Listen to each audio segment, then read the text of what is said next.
Good afternoon सांग मैंने आरो इटा देख आम दुई जन कहीं जाऊँ मुझे आमर मैनेजर एक्चुअली आम खाना वाना खाई सारी ना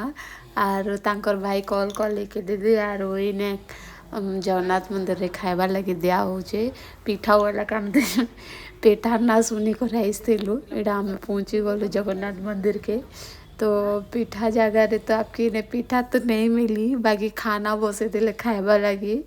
तो मुझे तो खाई एक 10 मिनट छाड़ी कर खाई थी यार मैंने भी खाई थी लेकिन ये जो मुझे नहीं जाने फिर आस लगे इन्हें खाइबा लगे दी देले। तो खाइबार देख एक्चुअली खाना बहुत बढ़िया था जिते बोले प्रसाद ना एक्चुअली जनता है भी बहुत टेस्ट थी। तो डाली भात थिला आ गोटे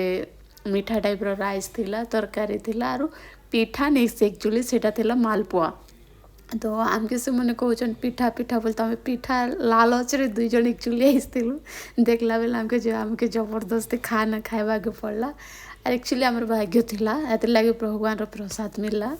तो आम दुई जन इटा खाई खुआ सारू खाई खुआ सारा पर हाथ गोड़ धोकर देखन मुझे मंदिर देखुचे एटा हूँ एक्चुअली जगन्नाथ मंदिर आमर भवानीपाटना जगन्नाथ मंदिर है। तो यहाँ आगु एंता नहीं थे ये काफ़ी चेंज है भगवान के टिके दर्शन करन समस्ते आटा आम दुई लोग ए खाई पी कर बाहरलु एक्चुअली आम ड्यूटी रू आईसु तो खाई खुआ कर आम जस्ट बाहरलु बाहरला पर दुई लोग खाइलु तो खाइलु नी कर भी जाऊँ मतलब कि मालपुआ नी कर जाऊँ इटा सालन के। तो मैंने कहन कि क्या नहीं देखाओ चुप कर रखो आर यहाँ देखो आम सालून के भी नहीं पूछ